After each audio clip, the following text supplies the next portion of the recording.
Welcome back, subscribers. I'm going to give a little bit of background history on what I know and reading cycles of time and things like that. So back in 2008, whenever the 2008 crash happened, I was in the building industry and I was working for a number of large national home builders. And this is directly related why we did this project in the first place. At the end of the day, why I'm doing this. Um, I worked for a bunch of national home builders, and it was like a printing press in Raleigh. I was also a GC. I was building houses. I had access to millions of dollars, but from the bank with on a signature. Um, so we were basically like, if you watch the movie The Big Short, we were those guys that were contributing to that whole system. But we had no way of really, at least I thought we had no way of really knowing that the system was broken from behind the scenes. That people were buying these mortgages. It seemed like okay, the banks are giving the money out as long as I had a mortgage lender broker that I would send people to, and he would just get them approved the loan. It was just like snapping your fingers. It didn't matter what the background was. There was a number of different ways you get loans for people, and we weren't crooked by any stretch. It was just it was common. It was ultra common. So I knew lots of guys that in the building industry that everybody was doing exactly the same thing. Basically, if you build it, they would come and buy it. That was just it. So after it happened, during that period, um, I I started watching videos on trading. Trading videos. Um, Webinars, things like that. And I learned technical analysis. And I had a friend of mine that they got into it, and uh, he was doing like leverage trading. He was a heating and air conditioning contractor, and he knew a couple of guys that were were brokers. And my partner before we broke up, where he was also a broker. So I had a little bit of knowledge on what these guys are doing and how they weren't really working. And so I started educating myself on it during this period. So I actually traded the market during that crash. And I did okay. I didn't, by any stretch knock it out of the park. I didn't lose, and it made me become disenfranchised by being, trading in the market in general. But I learned a lot of things. And what I also discovered was that inside of these charts, you would have known that there was a problem. It would have forecasted that there was a problem inside of the housing industry, period. Like if you're in that specific industry and you think it's all just rosy and yellow brick roads, um, if you learn how to chart, you basically, that's your crystal ball to know if if your job is safe. If you're like, I ended up having to file bankruptcy like 2 years after, because everything was shut off like a light.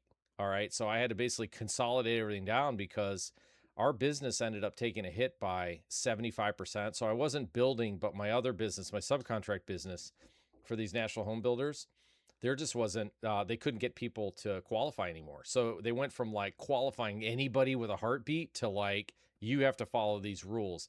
And that made the home industry like become incredibly crushed. It was just, it took away all that fake money, which is fine. It's just, but the only people that really experienced the hardship was anybody that was in the building industry.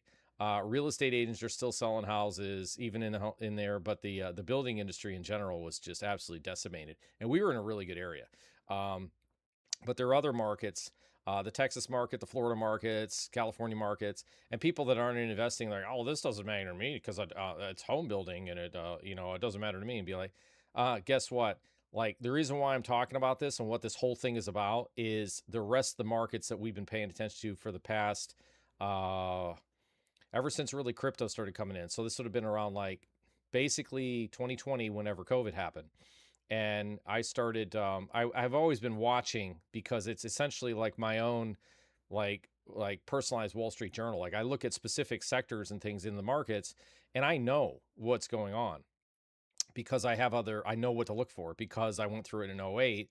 And um, the the pressures that are on some of these sectors right now, and what the majority of the markets are, where the money's going in and why the market continues to keep going up. It's just in a small handful of companies.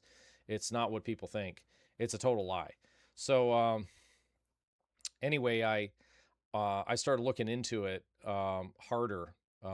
So after the '08 crash, like I said, I could go back and look at it, look at the charts, and be like, well, yeah, it's like you could see every one of these home builders, and I saw it locally with, like I said, a couple of large ones that the ones that made it through this and did actually better on the backside because they ended up buying property that were fire. It was like fire sales everywhere. They were just buying property dirt cheap. They were just setting themselves up. Like they knew inside that this is going to happen. And I could see it in the charts, but I also knew it because I had it locally because I wasn't just some subcontractor, some guy pounding nails. Like uh, I know VPs and presidents of these companies, and me talking with them, be like, hey, what's going on, like how come you guys aren't releasing the contracts on the next, on these other projects, like when I'm talking like subdivisions and like how large a projects we're in the Raleigh Durham area. Like one of these home builders, they were good for, at the time, about 150 closings with homes that were um seven to $800,000 on average. Just one home builder that was that way. So you could do the math. But that's just single families. Plus they had multifamilies. Plus they had condos that they were doing as well. So really big heavy hitters. Subdivisions that had 1,500 houses in it. And I'm not talking cookie cutter houses. I'm talking like McMansion, like really badass houses. We've got a very high net worth in Raleigh, and the executive level was just like decimated. Like we were, like I said, in Texas, Texas and Florida, the places that were just like dumping out houses on the market like crazy, and they just got absolutely hammered. So excuse me, I saw it before the contracts actually, before the market actually hit. So we knew it in 2007. We knew something was going on, but if I would have had the charting earlier in 2007, I wouldn't have been able to see it. So by the time I started learning it and I went back and looked at the charts, and I was like, oh no, yeah, this is, well, maybe it'll rebound fast. I didn't know because it was just happening, as it came out. So anyway, it made me look at charting a lot differently. So I've always used it as like a background mechanism since then to kind of keep myself out of harm's way, because every time, and generations don't know this, but every generation has uh, its moment to lose. If you've always won your whole life, then guess what's going to happen? It's going to happen. Don't say that because you weren't going to manifest a reality. Be like, no, nah, it's not the way it works. Because the controllers that run this space, they know that they feed off of complacency. So it's happening, but now since it hasn't reset and rebound, or and come back down and retested old and kind of flushed out some of the old hands, the more it runs, the more the market runs, the bigger the drop is going to be. That's where we're at right now. So uh but now it's in multiple sectors. It's not just the home building sector.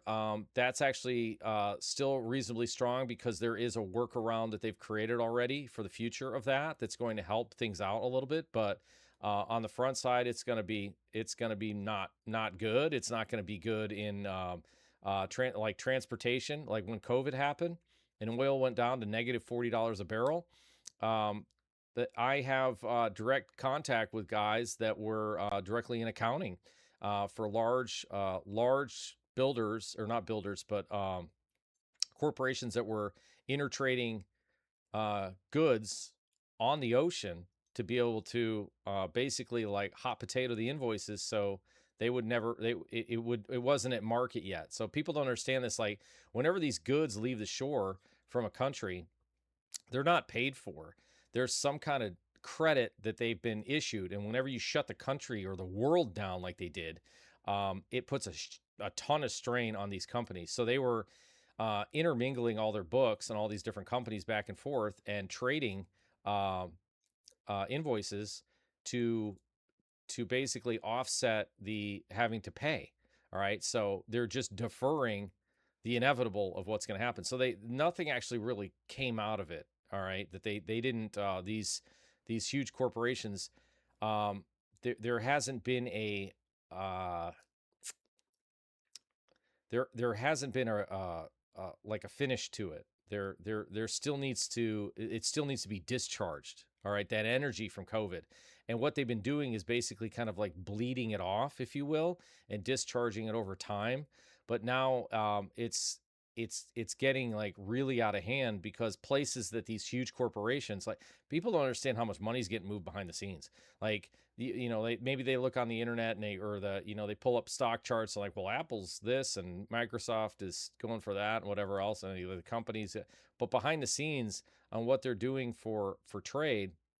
Not to say those companies are in trouble, but many others that are not on the mainstream radar are absolutely in trouble, and that's a lot of jobs. That's a lot of American. Uh,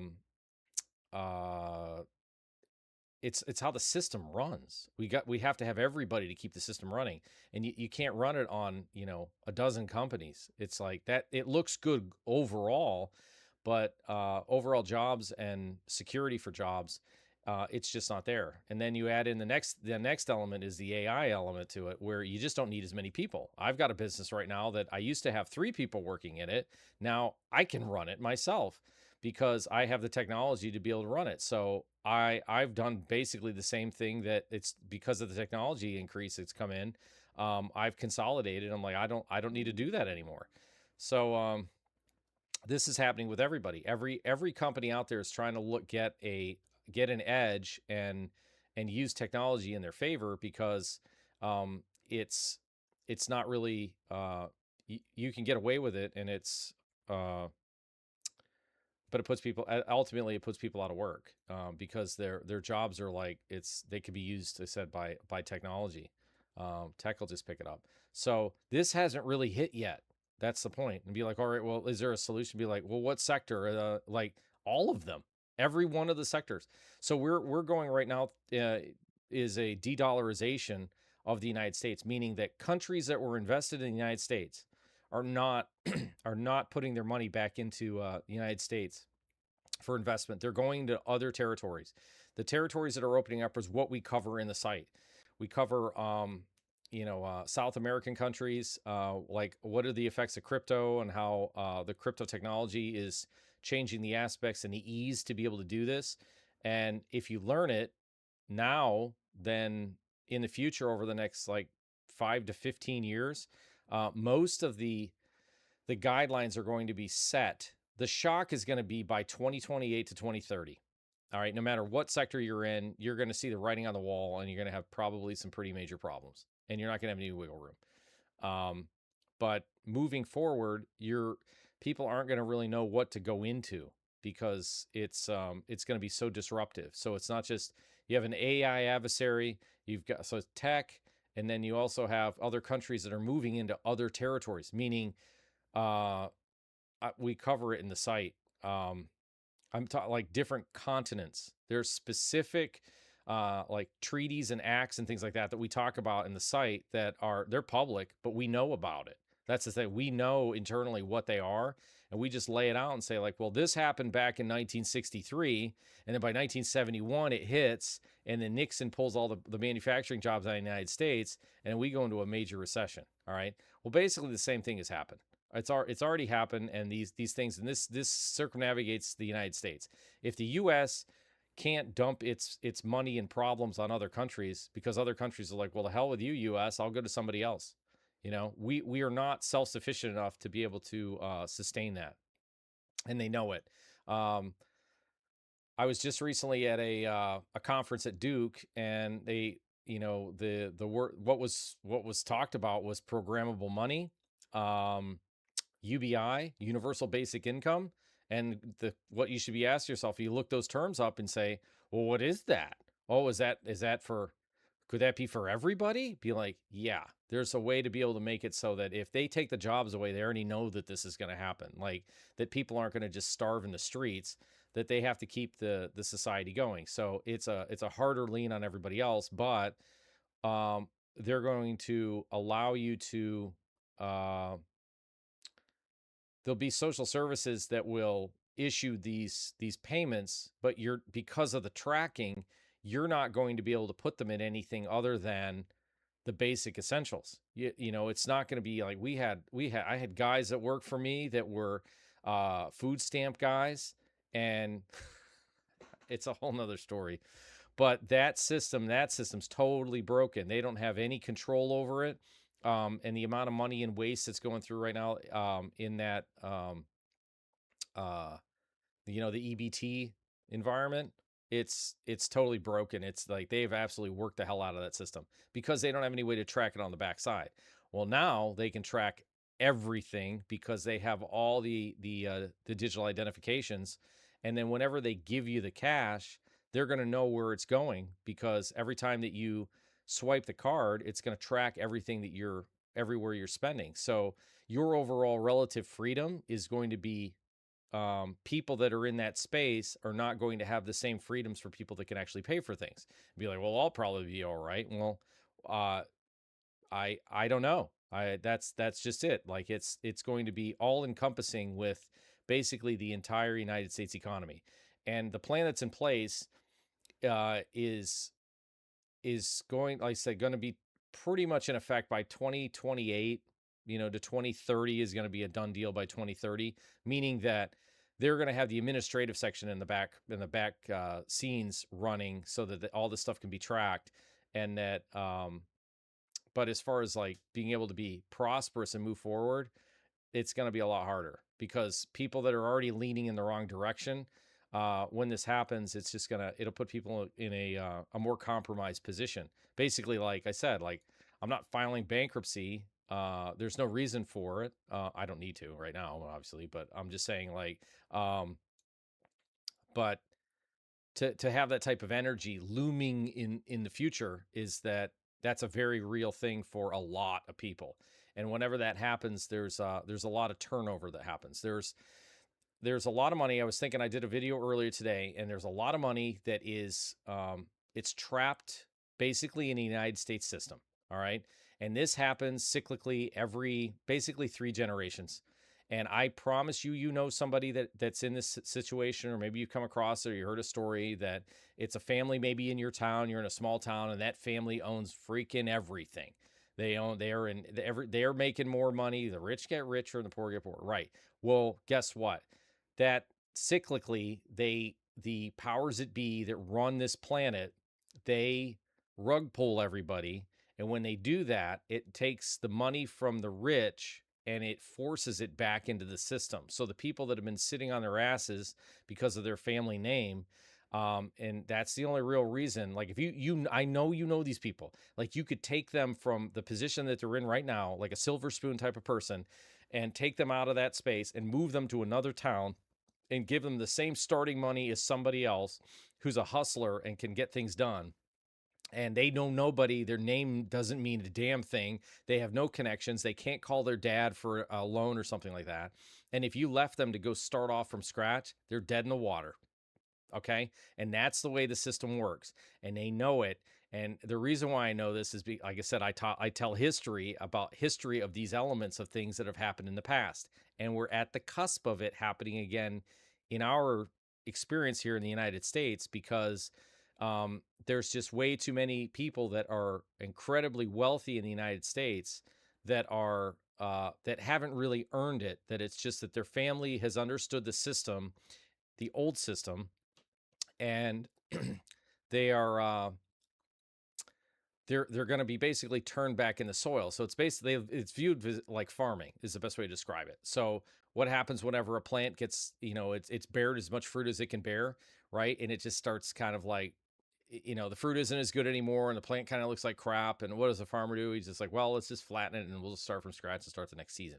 They do the same thing in financials. They do the same thing in all of business. They do it in, and then on the nation state level, the way that they run these countries and run the world economy is exactly the same way. They did it in Europe pre-World War II. They did it in the medieval periods. They did it in all the kingdoms. They did it. It's a constant cycle that always happens. So in the United States, if you're seeing these things in your area, just know like, well, yeah, this crap is going to get cleaned up, because I'm telling you that the new system that's coming in, if you're not willing to follow in the rules and the compliance of the new system, then they're not going to take your money away. It's that you're going to be essentially penalized. All right. That's the new system. And the only way that you're going to learn that is by having an environment that teaches that entire system. It's so complicated and so compartmentalized that if you put it together all on your own, which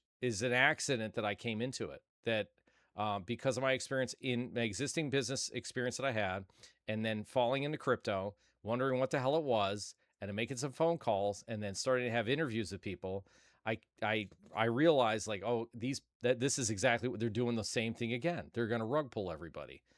And it's a great opportunity for people that understand what's going on. It'll be really fantastic, because it really opens up the door for possibilities that are not only stateside in the United States for stuff that's going to get dumped back on the market, because you have all these, like I said, generational wealth of ass sitters. And I know I was in this market. I did, high-end residential remodeling, for years in Raleigh, and I would work for these people. And by the time it hit the third generation, the people are just, not all of them, but the vast majority of them, they are snot-nosed, brats that are not they don't deserve an administrative position. The only reason why you are is because you have that last name and your dad or your grandfather created your family wealth dynasty. And just because of that, you're in a trust, you're in these positions that are highly protected, and you're not really contributing to society. Well, the new system that is rolling out is all about contribution. That's all it is. The whole system is about tracking and making sure what you put in, which you can't really get away from that. And then you're going to have to put back into it. You can't just sit on, a vault of a throne of gold coins and just keep having them roll in because you're making interest. That stuff's going away. And we talk about it in length, in the group, because we already know it's going to happen. And if you're looking to get an education on it, and walk through all the information that we've got, you'll start to see, the writing on the wall. So there's a number of people I've talked to that are in this position where they are generational wealth families, and they are not, they know they are the kind of, they're not necessarily snot-nosed people, but they had like an easy life. They didn't have to work hard for it. And it's hard because now if you put it to them, like they had to go, fend for themselves and go, fight for their livelihood. It's not pretty. It's different. If you're at the bottom and you have to work your way up, it's easy. But if you're already at the top of the mountain, it's really hard to stay on top of it. And that the reason that they do it, like I said, is just to basically revitalize the money system. Because right now in the United States, it's estimated that there's over $200 trillion of assets that are sitting in the United States that aren't being used. You'd be like, what the hell is that? Now, that's housing and all kinds of real estate pieces that are here in the United States that have been in generational family wealth inside the families in trusts that are paid for. They pay property tax on them, but it's off the books. It's meaning that nobody's actually really making any money on it. It's there are multiple vacation properties. I mean, I said just drive around in any of these cities and look at the wealth. Look at houses that have 4 or 5 cars in them. Like this is at least my area. I know, and I'm kind of guilty of the same thing, but what I've done is I've moved everything out of my name. So ultimately, what will happen is this new system penalizes your personal ownership. So if you have it in your personal name, it's going to be a carbon liability is the way it's going to look. So if you're the kind of person that has 5 vehicles and jet skis and boats and multiple houses, and it's all in your name, and oh, you just absolutely just smashed it and you won the game. They're like, okay, well, here's the new game. That's all carbon liability, and you owe this. So it'll be a separate like carbon taxation. So when Trump says he's going to get rid of the IRS, be like, oh, that's great. Like, I'm not going to have to pay taxes anymore. Like, no, they're just coming out with a new system which taxes the people of the haves. Okay, it's not like tax the rich. It's taxing the rich are still going to be rich because they're going to know the ways to work. What's the workaround? There is a workaround. Absolutely, we teach it inside of the group.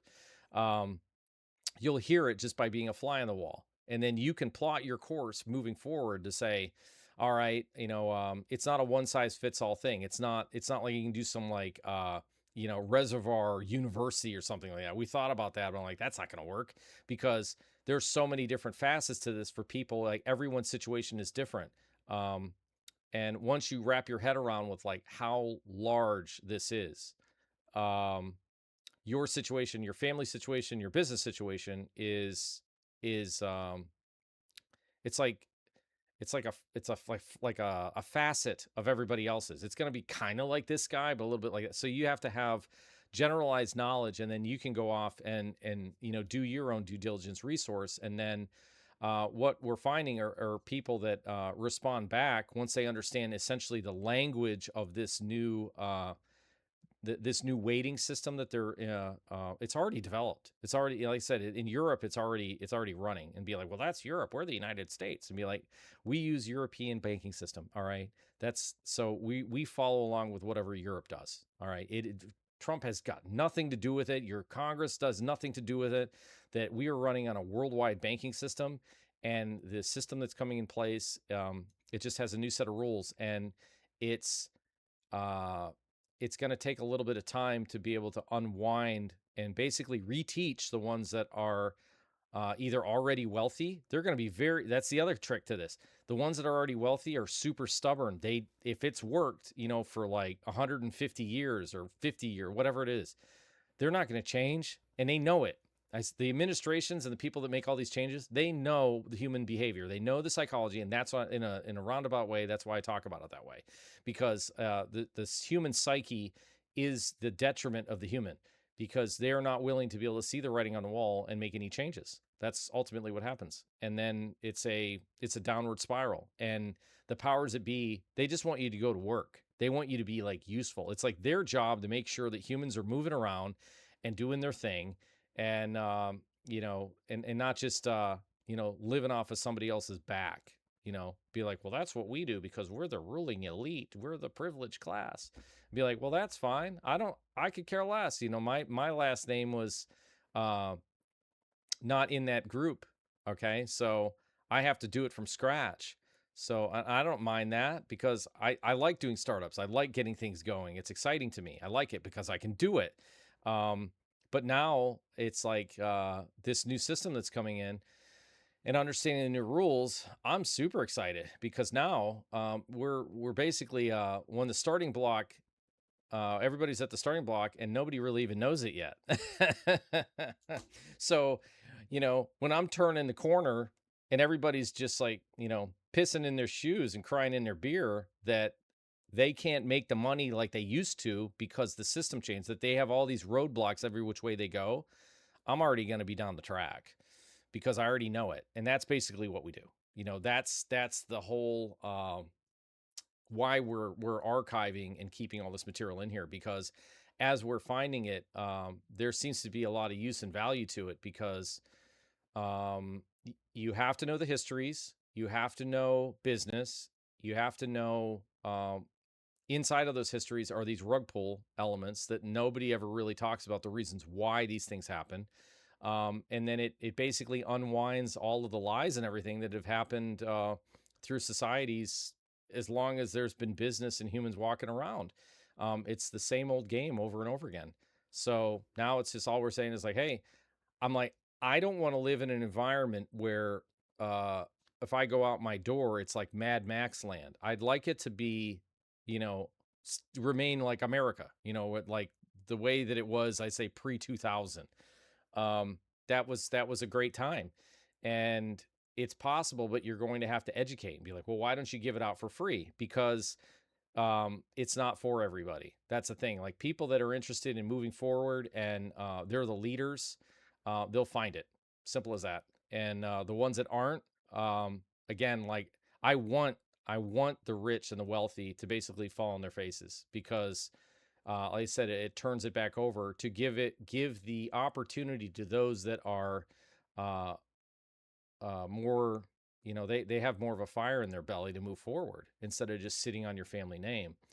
And it's healthy. It's a healthy. You're remodeling the existing way of business worldwide. It's absolutely the most extraordinary time to be living because if you're just starting off, uh, it's like the sky's the limit. It's absolutely fantastic, but they're not teaching it in school. That's the other thing. So this system really isn't designed for Americans, and that's why it's kind of private because I don't want to put the stuff out. I'm not really too sure how this is going to be received in the public forum because um, there's very few that know it, and I don't want to get. I sense that it's being held back and restricted because they don't want the United States to be successful. I that's one of the things that if they wanted the United States to be successful, they would already have these. They'd have this in the curriculum of the colleges. They'd have it in. They'd be teaching the next generations. How the new system works, so that whenever it gets launched and put out there, that you're not going to be still at the starting line while the education's in China and India and all the other countries all over the world. Like if they're getting it and they understand what's going on, they're going to be the ones that own all your territory and property. So I'm like, I'm not putting it out there because I have, excuse me, concerns of these platforms basically banning it. That it's there's a reason why if it's not being taught at the collegiate level, like I'll give an example. Like Duke has only been their graduate program on this. I talked to a graduate student at Digital Assets at Duke, and uh, he's only in his second year of they've got like a crypto graduate program, and the things that I was saying, it was between myself and two other guys. And I was telling them, um, basically how the system runs. And he was like nodding his head, like, I was correct.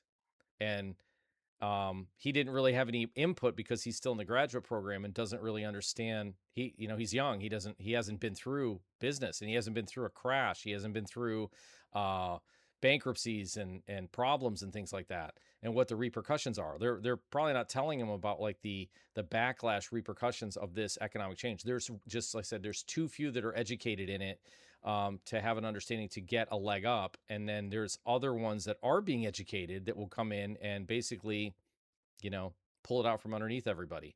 And I said it's all by design. This is what they do. This is all part of the system. So at any rate, that's what the reservoir is all about. Is like basically pulling like-minded people together because uh, pulling our resources together and being able to like invest.